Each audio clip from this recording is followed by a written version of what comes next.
Hello and welcome to the Eagle tutorial for the schematic portion of making a PCB. In this tutorial, we'll be going over libraries, how to use libraries, how to start your own project, and how to make a schematic within that project. Later, we'll be talking about board layout and actually physically making a PCB, but for right now, we'll just stick with the schematic portion. So let's jump right into it. The first thing you'll need to do is open up Eagle. And the first thing you're greeted with is the control panel in Eagle. This actually is the home to all your projects and all your libraries within Eagle. As you can see, all your libraries will be listed up here. And then all your projects will be listed down here. To start, we'll go ahead and create our first project. So the way we're going to do that is right-click on our projects folder and click Start New Project. In this case, we'll go Eagle Tutorial. And within that project, we're going to add a schematic to it. So first, we'll right-click on our project, go down to New, and we'll select Schematic. As you can see, this is also the location to add board and libraries. However, with libraries, you want them saved under your libraries at the top, as they'll be universal to all projects. If you add them to just the project, they'll only be able to be used in that project. So let's go ahead and add a schematic. First thing you're greeted with is the schematic window, and then all your tools on the left-hand toolbar. In today's tutorial, we'll actually be making a 555 timer. And as you can see, this is our schematic up in the top left. This is our package, the 555 timer. And this is actually our device package, the 8-dip, so dual inline package. There are many different varieties of the 555 timer out there, so your datasheet may have multiple ones within it. For example, if you were to look up the Texas Instruments 555 and scroll all the way to the end of the datasheet, you'll actually see the dual inline package, or the 8-dip, and additionally things like small outline package, or SOP. It doesn't matter what you choose, but just make sure that you know what you're getting in the end so that you don't mistakenly put a dip package where there should have been a surface mount. Moving on to create our actual schematic, we're going to go ahead and start dropping parts. So in your toolbar, I highly recommend before you go into doing anything, float over each tool and understand what each one does. A lot of them will sound familiar, and any ones that don't will work with eventually. So don't be too worried if you don't know immediately. In our case, we want to add parts. And we'll be greeted with our library of parts. Now, before we get into using a specific library, it may be advantageous to add a library from a manufacturer that you know. For example, you'll see that Adafruit has a library written. That means all their parts on their website will be within that library. For example, you'll see our 555 timer. This is an SOP package that you can order on their website. So it may be advantageous to add somebody's library to your Eagle libraries. And the way to do that is to first off, download their library. So in our case, we have this 555 timer that we found on Adafruit, and we want to use their library. We'll go to their GitHub page and actually download their library. So under code, we'll hit download zip.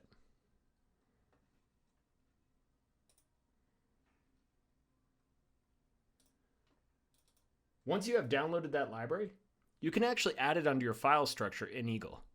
In my case, under the C drive, Eagle, and libraries. You can see that I've already added the library, so it'll be able to be used within my schematic.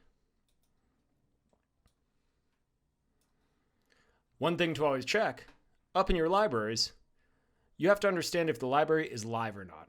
In this case, under all my libraries, these are all live. If I want to shut a library off, I could simply click the green button and it disappears. In my case, all the libraries are on. Back to my schematic, I'll go ahead and start dropping parts to make up this schematic itself.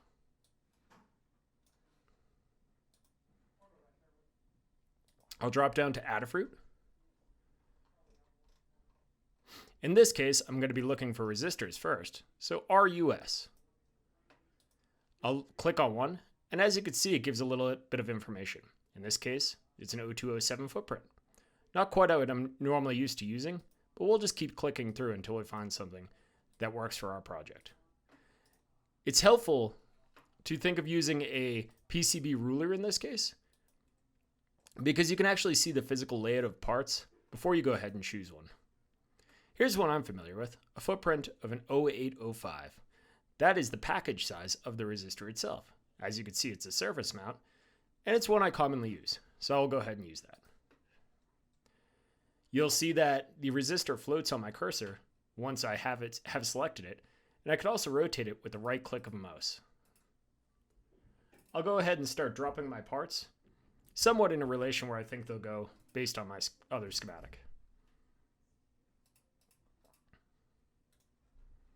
Once I've selected all my resistors, I'll hit escape and go back to my parts library. We're now on to capacitors.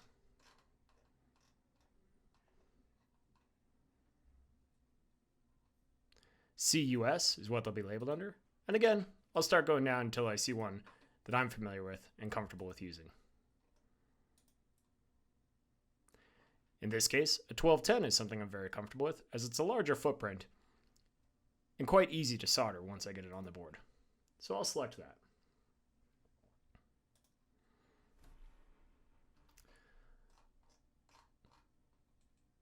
Next part would be the LED. Again, multiple sources for LEDs, but I'm familiar with the 5mm, and this looks to be about what I want.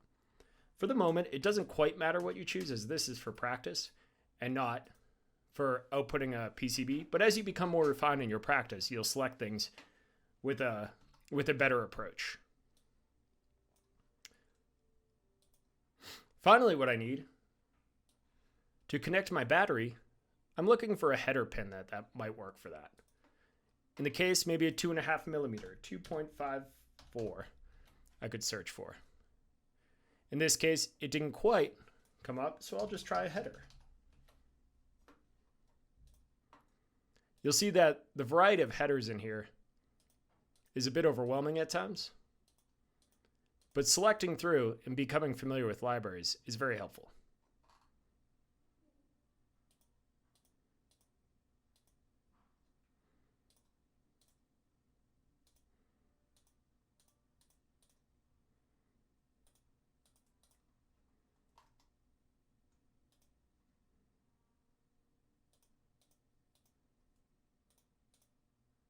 In this case, I'll just use two single pin headers in order to put them together to make my connector for my battery.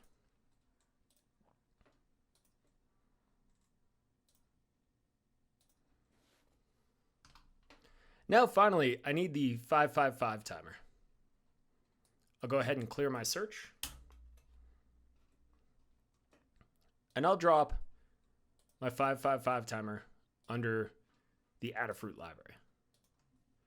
Now, as you can see, this layout of my 555 timer didn't quite pair up with what I'm doing in reality. In that case, I went ahead and made my own library to make my own footprint.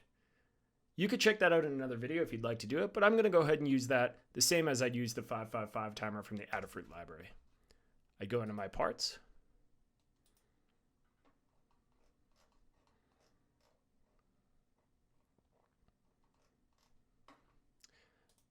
I saved it under New Tutorial Library and my 555.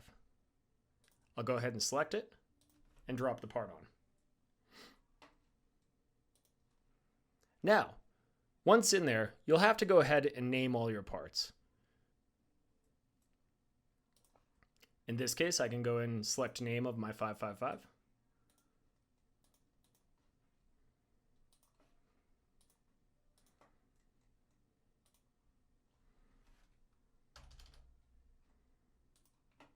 And as you can see, the name changes at the top. The more important part is going to be your value, especially with resistors. The schematic will tell you what size resistors you need, And it should always be labeled so that you understand it when you go to look at the schematic later.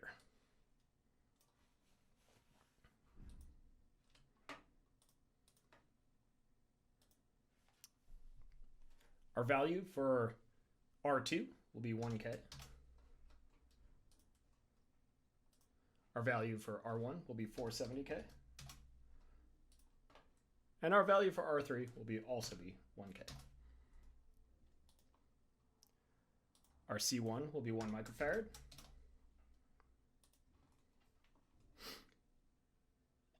And sometimes for the LED, you'll put in things such as red. Now, in order to hook up VCC and ground, we can also use a part that's in our library. For example, type in ground, we can see we have various ground symbols. So we'll select one and drop it within our schematic. Same thing goes for VCC. We could select a VCC and connect it within our schematic.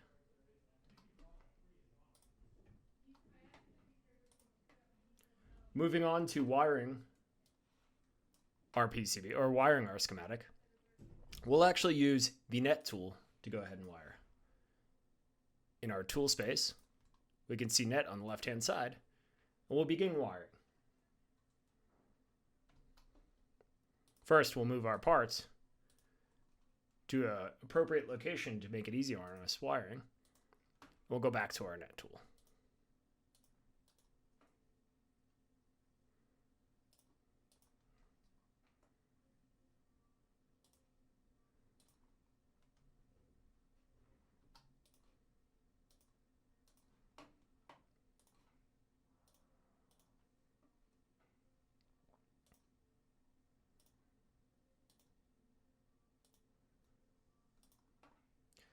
If a point has not been merged with another net before, you'll see it prompt you with a question of whether you want to connect those two nets.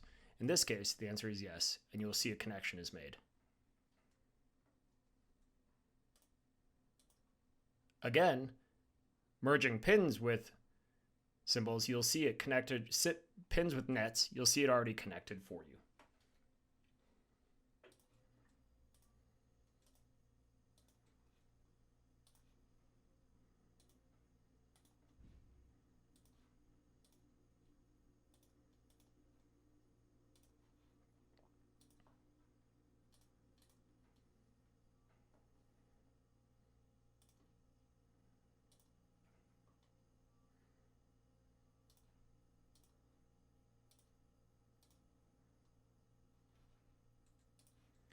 Moving things to make it a little bit cleaner, we'll move our resistor up there, connect the net, go back to move our net over here, and create a clean schematic. Now, with our two connector pins, we also want to make those one VCC and one ground.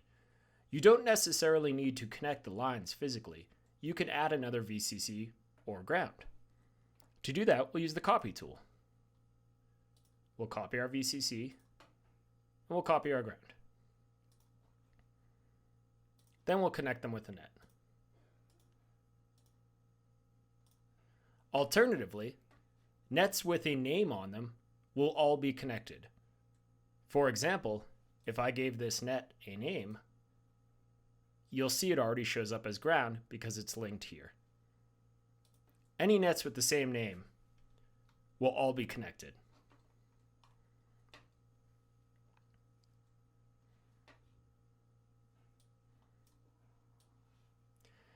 As you can see, we are finished with our schematic, and we can move on to the board layout. Everything in here is complete, and all that you have to do is save, and it'll save within your project. Now your schematic can be named Schematic 555, or whatever you choose to wish.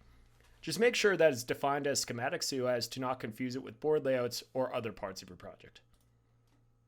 This concludes the schematic portion of the Eagle tutorial. Feel free to check out the board layout tutorial or the library manager tutorial in addition to this one.